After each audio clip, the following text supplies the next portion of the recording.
इसीलिए अल्लाह ताला कुरान के 29वें पारे में फरमाता है अल्लज़ी खलक़ल मौता वल हयाता लियब्लुवकुम अय्युकुम अहसनु अमला। अल्लाह ने मौत को पैदा किया, अल्लाह ने जिंदगी को पैदा किया ताकि अल्लाह तुम्हारा इम्तिहान ले कि कौन बेहतर अमल करता है, कौन अच्छा अमल करता है। अल्लाह ने ये नहीं कहा कौन ज्यादा अमल करता है, अल्लाह ने कहा हम आजमाना चाहते कि कौन अच्छा अमल करता है। तो ये पहली कंडीशन है। अल्लाह क्या कामयाब होना है तो पहली कंडीशन क्या है? आप अमल करो। कौन सा अमल? नेक अमल करो, अमले सालेह करो, जिसको शरीयत ने अमले सालेह कहा है। और दूसरा काम क्या करना है? वला युशरिक बि इबादत रब्बिही अहदा, और अपने रब की इबादत में किसी को शरीक न करना, कभी शिर्क मत करना। अल्लामा इब्न तैमिया कहते हैं इस आयत में अल्लाह ने 2 सवालों का जवाब दिया है। इबादत किसकी? इबादत सिर्फ अल्लाह की। और इबादत कैसी? इबादत रसूल के जैसी। और गौर करो तो पूरे इस्लाम का खुलासा, पूरे दीन का खुलासा और पूरी शरीयत का खुलासा यही 2 सवालों के जवाब में है। इबादत किसकी? इबादत सिर्फ अल्लाह की। और इबादत कैसी? इबादत रसूल के जैसी। और हम जो कल वो चीजें हैं, मैं अल्लाह के सिवा कोई माबूद नहीं, इसकी गवाही देता हूं। ये पहले सवाल का जवाब। इबादत किसकी? इबादत सिर्फ अल्लाह की। और दूसरी गवाही क्या देते हैं? व अशहदु अन्ना मुहम्मदन अब्दुहु व रसूलुहु, और मैं गवाही देता हूं कि मुहम्मद सल्लल्लाहु अलैहि वसल्लम अल्लाह के बंदे और अल्लाह के रसूल हैं। ओ बरारी वालों, ओ सेमापुर वालों, बड़े अफसोस के साथ कहना पड़ता है आपने नबी का कलमा तो पढ़ा है, अशहदु अन्ना मुहम्मद रसूलुल्लाह का कलमा तो हम और आप पढ़ते हैं, मगर अफसोस की बात है जिंदगी के बहुत सारे मामलात ऐसे होते हैं जहां हम नबी के तरीके को अपनाने को तैयार नहीं है। अभी एक भाई मुझको मिले, कलिया चक्के रहने वाले, आपके इस इलाके में अक्सर आना जाना उनका होता है। उन्होंने बताया मौलाना जरा इस पर भी आप बोलिएगा। आज सेमापुर के इस इलाके में, इस बस्ती में आज भी लंबा चौड़ा जहेज लिया जाता है, तिलक लिया जाता है। ओ मुसलमान, तू गरीब बेटी के बाप से भी जहेज की डिमांड कर रहा है। वो बेचारा बैंक से लोन लेकर के तुझको जहेज दे रहा है, तेरी डिमांड पूरी कर रहा है, और तू बड़ा सीना चौड़ा करके कहता है मैं तो अहले हदीस हूँ, मैं तो कुरान और हदीस पर चलने वाला हूँ, मैं तो अहले हदीस उलमा की तकरीरें सुनता हूँ। अरे तू कैसा मुसलमान है? तू कैसा अहले हदीस है? तू कैसा कुरान और हदीस पर चलने वाला है? क्या तूने कुरान की आयत नहीं पढ़ी? लक़द काना लकुम फी रसूलिल्लाहि उस्वतुन हसना। ऐ मुसलमानों, तुम्हारे रसूल तुम्हारे लिए नमूना है। और जब नबी नमूना है तो जिस तरीके से नमाज के लिए नबी नमूना है, रोजा में नबी नमूना है, हज में नबी नमूना है, ज़कात में नबी नमूना है, उसी तरीके से मेरे प्यारे भाइयों शादी ब्याह में भी नबी नमूना है। नबी ने तो 9 बीवियों को इकट्ठे रखा ना, नबी ने तो 4 बेटियों की शादी की ना। मुझे कोई एक दलील ला के दे दो कि नबी से किसी बेटी की शादी के टाइम नबी से डिमांड की गई हो, या नबी ने अपनी किसी शादी के टाइम डिमांड की हो। ओ लोगो, तुमने तो शादी ब्याह का सारा सिस्टम ही खराब कर डाला। तुमने शादी ब्याह को लड़कियों के लिए एक बहुत बड़ा अभिशाप बना डाला, एक बहुत बड़ा कलंक बना डाला। जिसके घर में 4-4 बेटी हो जाए वो बेचारा तो आधा तो ऐसे ही बीमार हो जाता है कि 4-4 बेटियों की शादी करना है। जिस घर में 4 जवान बेटियां हो और बाप बेचारा मजदूर हो तो बाप बेचारा रोजाना इसी गम में जीता है कि 4 जवान बेटियों की शादी कैसे करूंगा। वो लोगों, तुमने तो बेटियों की शादी को इतना मुश्किल काम बना डाला कि आज इस काम को पूरा करने के लिए लोग अपनी जमीन और मकान तक बेच डालते हैं। और कभी आपने गौर किया कि आज के इस दौर में भी भारत सरकार को यह नारा क्यों लगाना पड़ता है कि बेटी पढ़ाओ बेटी बचाओ? बेटी बचाने का नारा ये क्यों लगाना पड़ता है? क्योंकि 2025 के इस तरक्की के दौर में जब हमारे भारत का झंडा चांद के ऊपर भी लहरा रहा है, आज भी भारत में लाखों बच्चियों को मां के पेट में मार दिया जाता है। अल्ट्रासाउंड के जरिए उनको जांच करके कि मां के पेट में लड़की पल रही है, उसको मां के पेट में ही खत्म कर दिया जाता है। अगर आप इसके असबाब पर गौर करें, इसकी वजह पर गौर करें, तो बहुत बड़ी वजह लड़कियों की शादी में आने वाली परेशानियां हैं। नहीं चाहते लोग कि हम ये बवाल क्यों पालें, हमें नहीं चाहिए लड़की, लड़का होगा तो लाएगा और लड़की होगी तो लेके जाएगी। ये सोच है आज समाज की मेरे प्यारे साथी। ओ लोगों, शरीयत दो चीजों का नाम है। इबादत किसकी? इबादत सिर्फ अल्लाह की। और इबादत कैसी? इबादत रसूल के जैसी। और इबादत रसूल के जैसी जब करना है तो निकाह और शादी ब्याह भी ये आपकी जिंदगी का एक बहुत अहम हिस्सा है। हमें और आपको ये देखना पड़ेगा कि नबी के दौर में शादी ब्याह कैसी होती थी। और एक बात बोलूं आपसे, हमारे नबी ने जो काम किया है वो काम करना भी इबादत है, और जो हमारे नबी ने काम नहीं किया है और करने का तकाजा था वो काम ना करना भी इबादत है। मिसाल के तौर पे अल्लाह के नबी खाने काबा का तवाफ करते थे। खाने काबा के 4 कोने थे। एक कोने का नाम हजर अस्वद था, एक कोने का नाम रुकने यमानी, और 2 कोने और थे जो रुकने शामी कहलाते थे। अल्लाह के प्यारे नबी जब खाने काबा का तवाफ करते थे तो हजर अस्वद का इस्तेलाम करते थे, उसको हाथ लगाते थे, और इसी तरीके से रुकने यमानी को हाथ लगाते थे। 4 कोनों में से सिर्फ 2 कोनों को अल्लाह के नबी हाथ लगाते थे, और हजर अस्वद को अगर मौका मिलता था तो चूम लेते थे। मौका मिले तो चूम लेना चाहिए। जो लोग हज करने जाते हैं, उम्रा करने जाते हैं, वो देखते होंगे कि खास तौर से जो अफ्रीका वाले, सूडान वाले मोटे मोटे होते हैं ना, ये किसी और को आगे आने ही नहीं देते। अब इंडिया और पाकिस्तान के दुबले पतले लोग तो पहले उन मोटे लोगों को देख के किनारे से भाई हट जाओ हट जाओ। वो सब तो ऐसा दाएं बाएं केहूनी लगा के आपको ऐसा मारेंगे कि आप बेहोश हो जाएंगे। तो वहां पर भी धक्की धक्का हो रही है। याद रखो मेरे प्यारे साथियों, हजर अस्वद को चूमना ये सुन्नत है, जरूरी नहीं है। अगर कोई हज कर ले, उमरा कर ले, अगर एक बार भी उसको हजर अस्वद को चूमने के या छूने का मौका ना मिले, उसके हज और उमरा के सवाब में कोई कमी आने वाली नहीं। एक साहब उमरा करके आए अपनी अहलिया के साथ, तो कहने लगे कि मौलाना मेरी बीवी को बड़ी शिकायत है। मैंने कहा क्या शिकायत है? बोले वो कहने लगी कि वो खाने काबा पे हम दोनों का सपना था मियां बीवी का कि अपना हाथ रख के हम सेल्फी लेते। अब खाने काबा के पास भी ये नौटंकी हो रही है।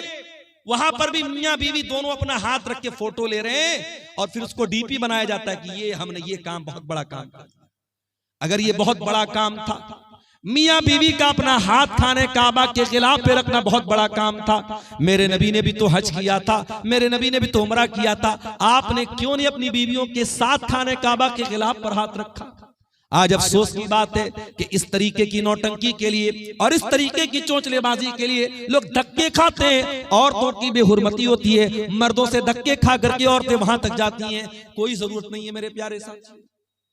नबी ने जो काम किया है वो करना सुन्नत है, और नबी ने जो काम नहीं किया है वो न करना सुन्नत है। नबी ने शादी की है, शादी करना भी सुन्नत है। अगर आप शादी करने के काबिल हैं और शादी नहीं कर रहे हैं तो ये भी गलत बात है। होगा किसी और मजहब में ये सिस्टम, शादी मत करो, दुनिया छोड़ दो, जिंदगी भर नंगे रहो। इस्लाम में ऐसा कोई कॉन्सेप्ट नहीं है। अल्लाह के नबी के एक सहाबी थे, उनका नाम था उस्मान बिन मज़ून रज़ी अल्लाह ताला अन्हु। उन्होंने तय कर लिया कि मैं शादी नहीं करूंगा। उन्होंने यहां तक तय कर लिया कि वो अपने आप को शादी के काबिल ही नहीं रखेंगे। वो अपने आप को खस्सी करा लेंगे, अपने खुशियों को निकलवा डालेंगे, अपने आप को शादी के काबिल ही नहीं छोड़ेंगे। उन्होंने ऐसा भी इरादा कर लिया। अल्लाह के प्यारे नबी को पता चला, आपने बुलवाया, आपने फरमाया या उस्मान, ऐ उस्मान, अतब्तगी रहबानियतन, क्या तुम रहबानियत इख्तियार करना चाहते हो? क्या तुम वो मजहब इख्तियार करना चाहते हो जो अल्लाह को पसंद नहीं, जो रसूल को पसंद नहीं? ऐ उस्मान, कान खोल करके सुन लो, मैं अल्लाह का रसूल हूँ, मैं नमाज भी पढ़ता हूँ और मैं रात को आराम भी करता हूँ, मैं रोजा भी रखता हूँ और मैं कभी कभी गैपिंग भी देता हूँ। मैं कंटिन्यू रोजा नहीं रखता हूँ, यानी नफिल रोजा, और मैंने निकाह भी किया है, मैंने शादी भी की है, और यही मेरा तरीका है, और जो मेरे तरीके से हट जाए उसका मुझसे कोई ताल्लुक नहीं है। शादी करना ये मेरे नबी की सुन्नत है। बीवी बच्चों को छोड़कर दुनिया घूमना ये मेरे नबी ने नहीं सिखाया। आप दुनिया का हक अदा कर ही नहीं सकते जब तक आप अपनी बीवी का हक अदा ना करें, अपने बच्चों का हक अदा ना करें। इसलिए मेरे प्यारे साथियों, ये दो उसूल याद रखना। इबादत किसकी? इबादत सिर्फ अल्लाह की। और इबादत कैसी? इबादत रसूल के जैसी। और आज जो पूरी दुनिया में हम जूते खा रहे हैं, जलील हो रहे हैं, खार हो रहे हैं, माफ करना, हम इन्हीं दोनों उसूलों से हटे हैं। या तो इबादत में अल्लाह के अलावा किसी को शरीक किया है, या इताअत में रसूल के साथ किसी को शरीक किया है। आज आप देख लें, मुसलमान हिंदुस्तान में पहचाना जाता है अजमेर शरीफ से। अजमेर शरीफ से इसकी पहचान होती है कि ख्वाजा साहब की दरगाह पर चादर चढ़ाई जा रही है, प्राइम मिनिस्टर की तरफ से और राष्ट्रपति की तरफ से चादर चढ़ाई जा रही है। और मुसलमान बेचारा बड़ा खुश होता है, हमारी मजार पे प्राइम मिनिस्टर की तरफ से चादर आ रही है। मैं कहता हूं मेरे प्यारे भाइयों, ये मजारों पर चादरें चढ़ाना ये कौन से इस्लाम का तरीका है?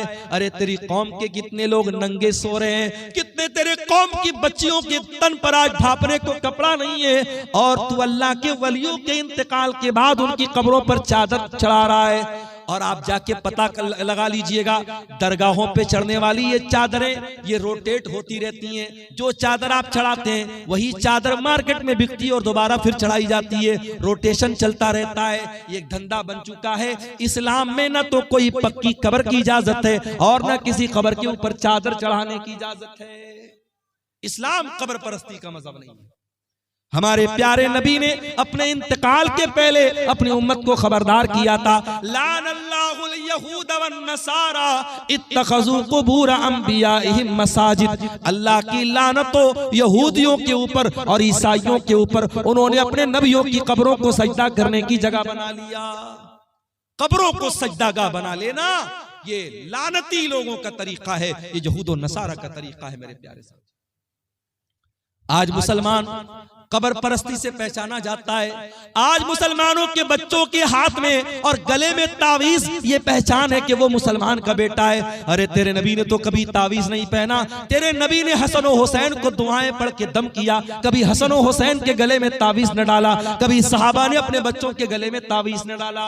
तुझे शॉर्टकट चाहिए, तूने इस्लाम का शॉर्टकट बना डाला। तूने नजर बद से बचने के लिए और जादू से बचने के लिए अपने बच्चों के गले में तावीज डाल दिया। और तूने कुरान, लोग कहते हैं मौलाना साहब तावीज के अंदर कुरान लिखा रहता है, कभी जात के देख लेना, ये तावीज को मैंने खोल के देखा है, कोई कुरान वुरान नहीं लिखा रहता है।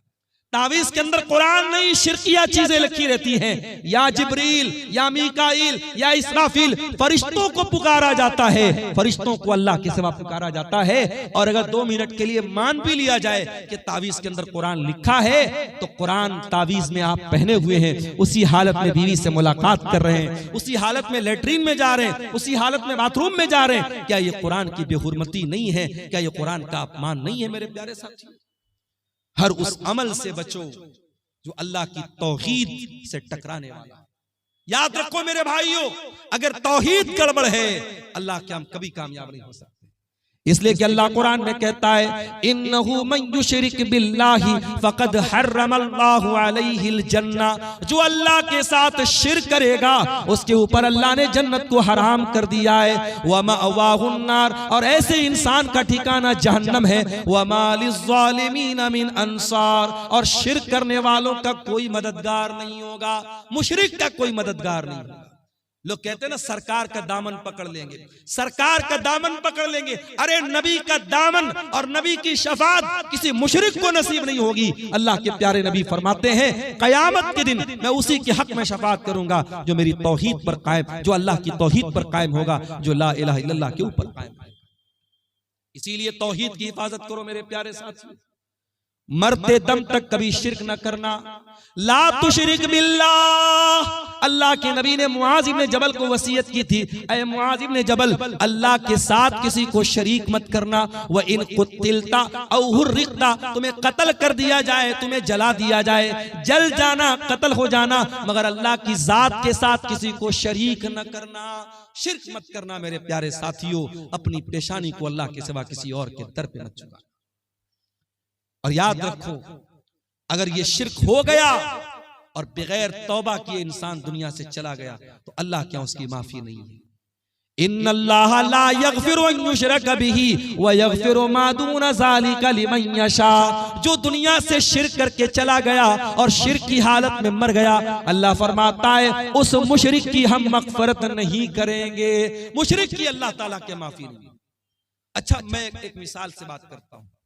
मकान आपका है, घर आपका है, कोई दूसरा आकर के आपके मकान पे कब्जा कर ले और आपके मकान को अपना मकान कहे कि आप गवारा करेंगे? आपकी बीवी निकाह आप करके लाए और आपके बजाय किसी और को शौहर माने, क्या आप गवारा करेंगे? नहीं नहीं, मेरी बीवी है, मेरे अलावा किसी और को नजर भर के देखे हम तो ये भी गवारा नहीं करेंगे। जब हमारी गैरत ये तकाजा करती है कि जो चीज हमारी है उस पर किसी और का हक ना हो, अल्लाह तो हमसे ज्यादा गैरत वाला है, अल्लाह तो सबसे ज्यादा गैरत वाला है। अल्लाह की गैरत को गवारा नहीं है कि इबादत में अल्लाह के साथ किसी को शरीक किया जाए। तो इबादत किसकी? इबादत सिर्फ अल्लाह की। अब आओ जरा दूसरे सवाल पर हम गौर करें। इबादत कैसी? इबादत रसूल के जैसी। आज एक नमाज आप पढ़ते हैं, किसी मस्जिद में चले जाओ, कोई सीने पर हाथ बांध रहा है, दूसरी मस्जिद में चले जाओ नाफ के नीचे हाथ बांध रहा है, तीसरी मस्जिद में चले जाओ हाथ छोड़ के नमाज पढ़ रहा है। एक नमाज इस्लाम की इबादत है, 36 तरीके से नमाज पढ़ी जा रही है, हर मस्जिद में एक नया तरीका है। एक मस्जिद में गए अस्सलामु अलैकुम व रहमतुल्लाह, अस्सलामु अलैकुम व रहमतुल्लाह कहने के बाद इमाम साहब और मुक्तदी लोग जोर से कहते हैं अल्लाहु अकबर, अस्तगफिरुल्लाह अस्तगफिरुल्लाह अस्तगफिरुल्लाह। दूसरी मस्जिद में गए, इमाम ने सलाम फेरा, जल्दी से हाथ उठाया, इमाम दुआ करने लगा, पीछे मुक्तदियों ने भी हाथ उठाया और इमाम की दुआ पर आमीन कहा। नमाज के तरीके में इतना मतभेद क्यों है? नमाज के तरीके में इतना फर्क क्यों है? क्यों अपने अपने मसलक की तरीके की नमाजें बना के आपने रखी हैं? आओ मेरे प्यारे साथियों, आज इस स्टेज से, मदरसा इस्लाहिया के इस स्टेज से आपको इत्तिहाद की दावत देता हूं, आपको एकता की दावत देता हूं। आओ नमाज का वो तरीका चलेगा जो जनाब मोहम्मद रसूलुल्लाह सल्लल्लाहु अलैहि वसल्लम ने बयान किया। और आपने फरमाया सल्लू कमा रायतुमूनी उसल्ली, ऐ मेरी उम्मत के लोगों उस तरीके पर नमाज पढ़ते रहो जिस तरीके पर तुमने नमाज मुझको पढ़ते हुए देखा है। नबी का ये कहना कि मेरे तरीके पर नमाज पढ़ते रहो, नबी का ये कहना इस बात की दलील है कि कयामत तक वो तरीका महफूज रहेगा। और आज भी हदीस की किताबें बताती हैं कि अल्लाह के नबी जब तशहुद में बैठते थे तो कहां पर उंगली हिलाते थे, कहां पर उंगली को हरकत देते थे। जब आप रुकू में जाते थे तो घुटनों को कैसे पकड़ा करते थे, जब आप सज्दे में जाया करते थे तो आपकी नाक जमीन पर होती थी कि नहीं थी, आपकी पेशानी जमीन पर होती थी या नहीं थी। एक एक तरीका आपका नमाज का हदीस की किताबों में मिलेगा। तो इबादत कैसी? इबादत रसूल की जैसी। ये इतना नाजुक मामला है कि आप इसमें कोई फेर बदल नहीं कर सकते। चलिए एक मिसाल आपको देता हूं, बहुत प्यारी मिसाल है, इसको जरा गौर से सुनिए। हदीस कहां पर है? बुखारी में भी है, मुस्लिम में भी है। रावी कौन है? बरा इब्ने आजिब कहते हैं अल्लाह के प्यारे नबी ने मुझसे फरमाया इज़ा तैत मज़जाका, ऐ बरा जब तुम बिस्तर पे सोने जाओ तो पहले तुम वजू कर लिया करो।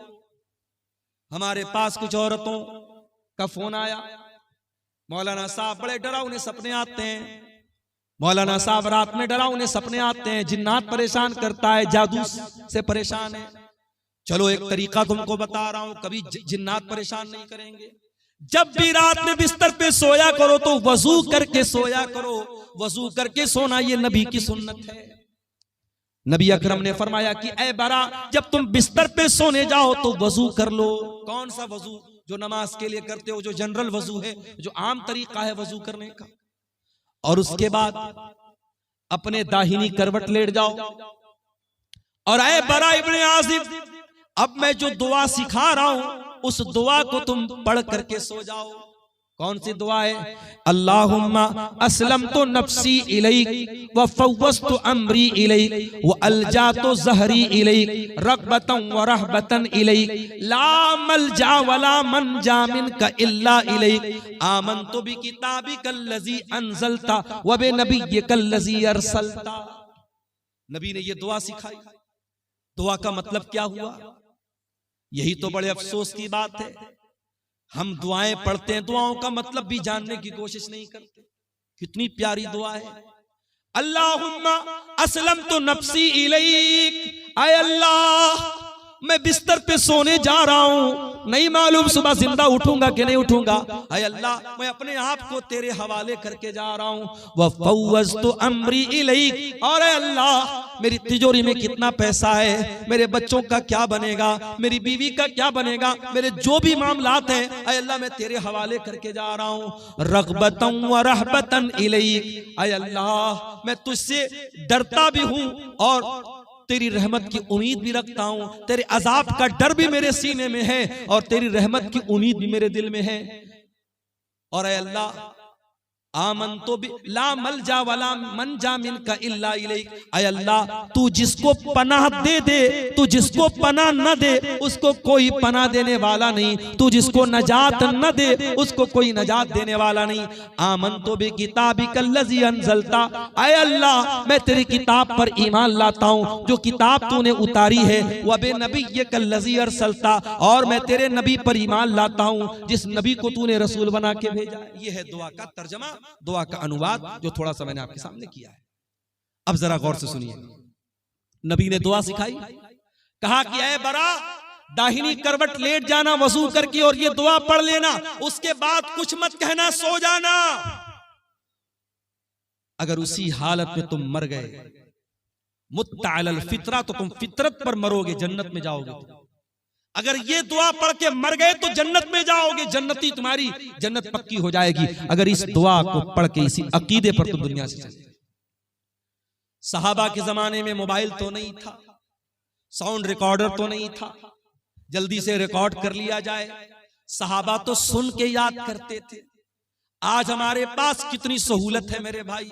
आज आपने ये दुआ सुनी है, मैंने जल्दी जल्दी दुआ सुनाई है। अगर आप इस दुआ को बाद में याद करना चाहें तो यूट्यूब पर आ जाएगी, आप धीरे धीरे सुन के किसी कॉपी पे नोट करके भी याद कर सकते हैं।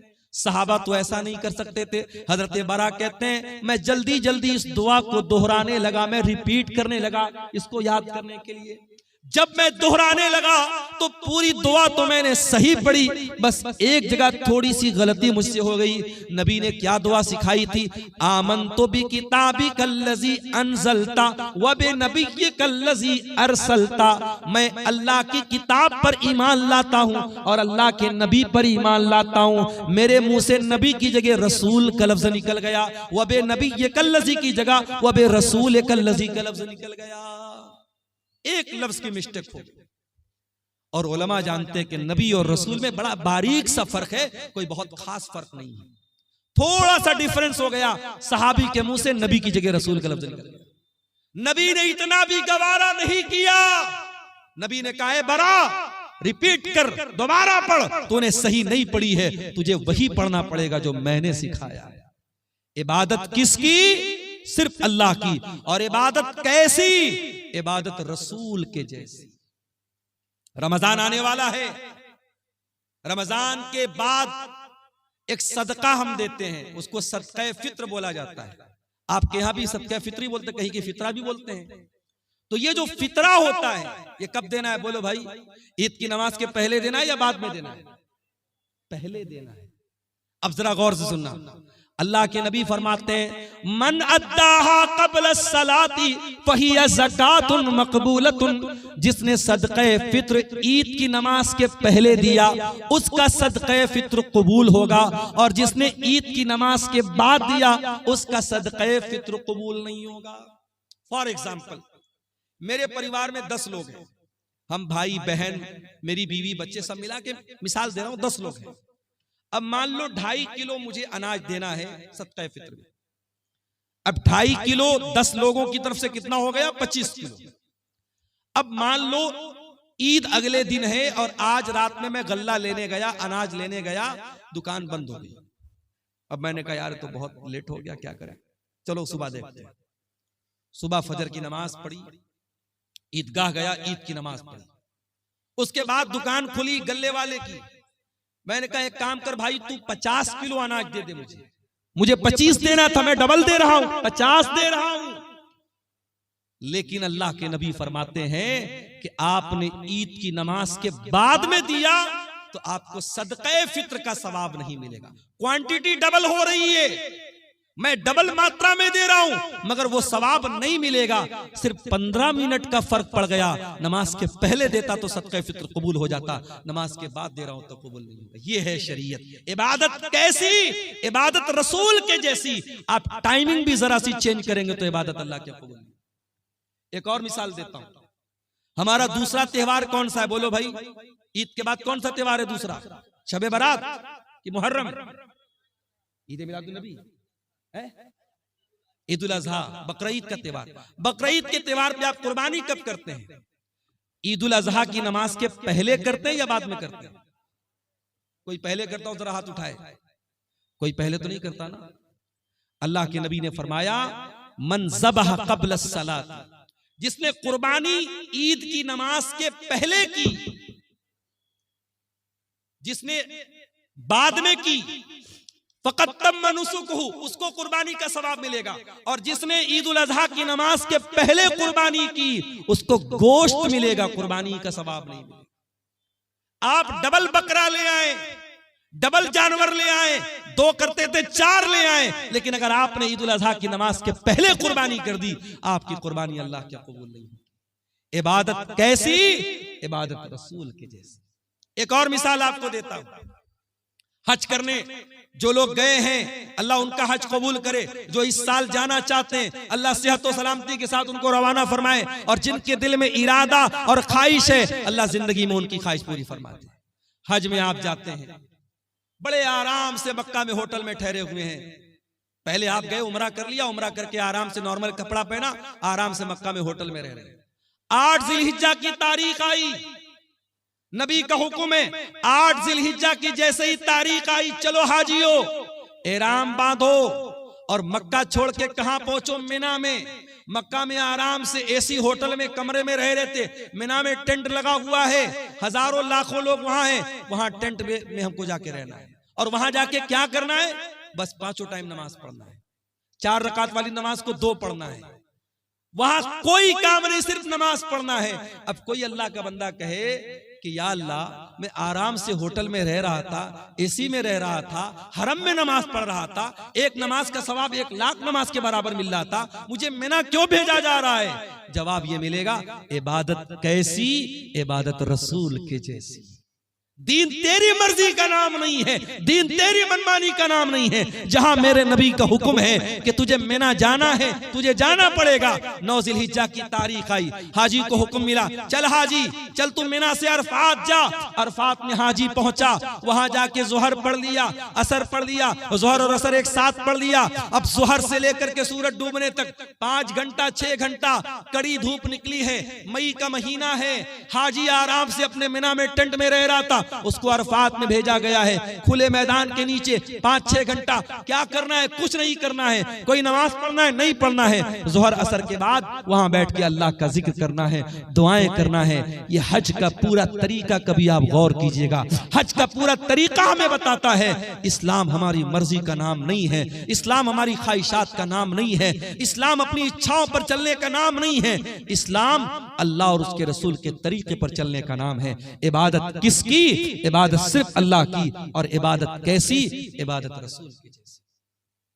मेरे अजीजों, आज अफसोस की बात है कि मुसलमान अपने आप को मुसलमान भी कहता है, नबी का कलमा पढ़ने वाला भी कहता है, और दीन में मनमानी करता है, दीन में नई नई बिदअतें निकालता है। मुसलमान भूल गया, उसके नबी अपने हर खुतबे में कहते थे, व शर्रुल उमूरि मुहदसातुहा व कुल्लु मुहदसतिन बिदा व कुल्लु बिदअतिन ज़लाला व कुल्लु ज़लालतिन फिन्नार। दीन के अंदर हर नया काम बिदात है और हर बिदत गुमराही है, और हर गुमराही जहन्नम में लेकर के जाने वाली है। ये बिदतें हमारा दुनिया में भी जीना हराम कर रही हैं। अभी मैं नौगछिया से आपके कटिहार आ रहा था, मुझे किसी ने बताया वहां पे कोई उर्स हो रहा है।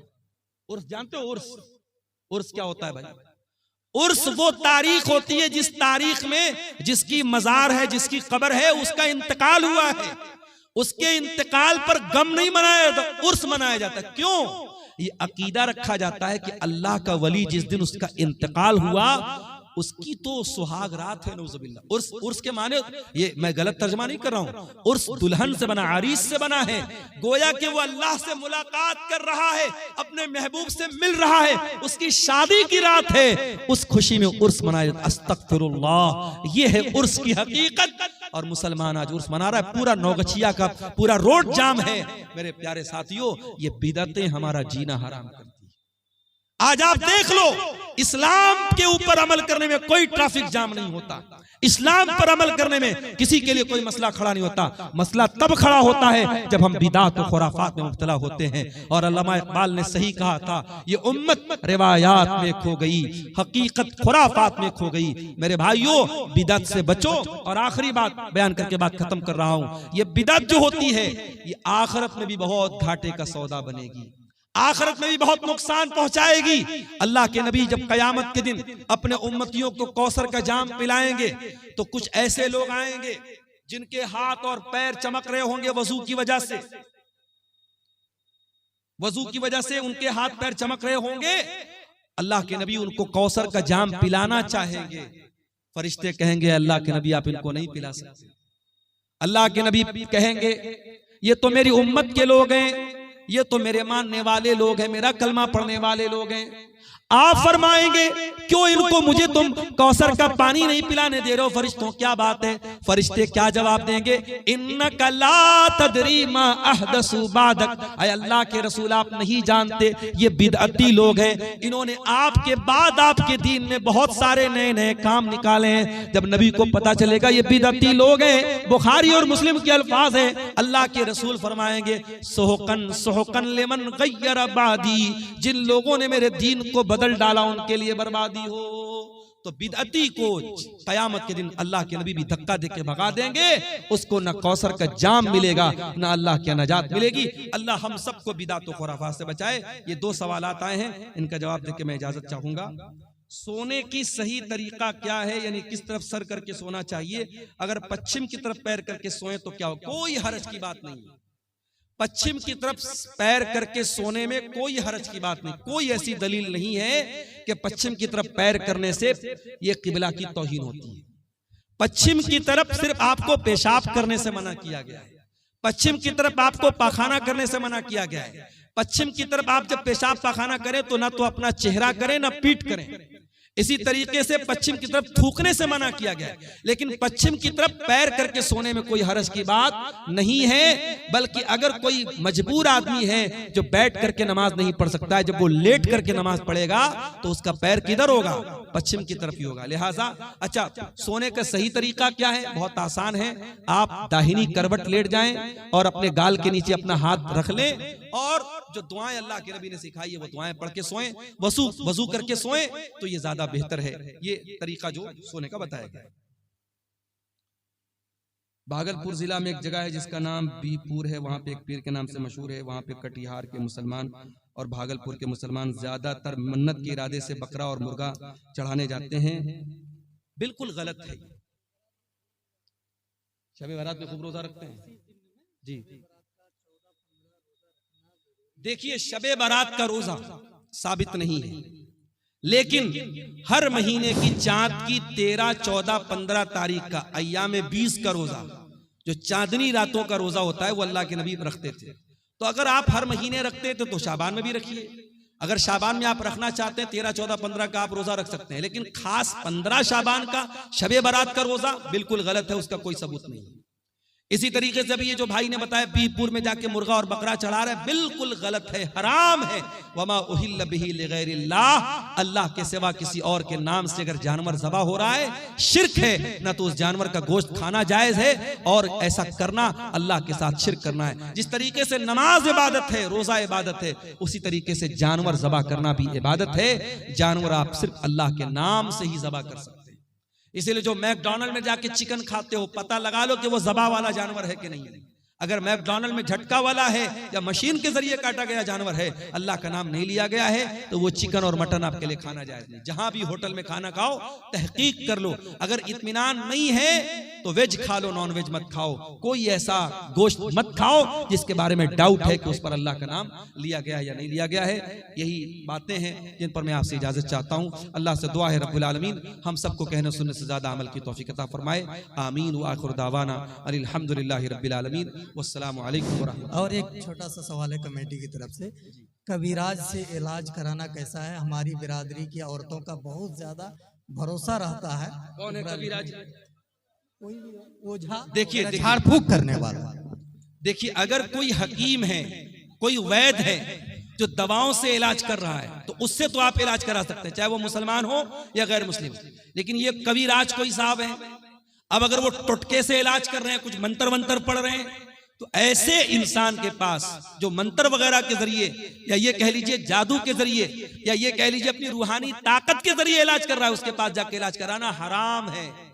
ऐसे बहुत सारे ओझा और बाबा होते हैं, वो मरीज को ऐसे हाथ लगा देते हैं, मरीज ठीक हो जाता है। ये सब शैतानी ताकतें हैं, कभी खबरदार इनके पास नहीं जाना। आप तकलीफ बर्दाश्त कर लो, लेकिन शिर्क के अड्डों पर मत जाओ मेरे प्यारे साथी, बिल्कुल ये गलत है। और मुसलमान औरतें अगर वहां जा रही हैं, गलत कर रही हैं, उनके घर के गार्जियन को चाहिए कि अपने घर की औरतों को ऐसा ना करें। ठीक है सर।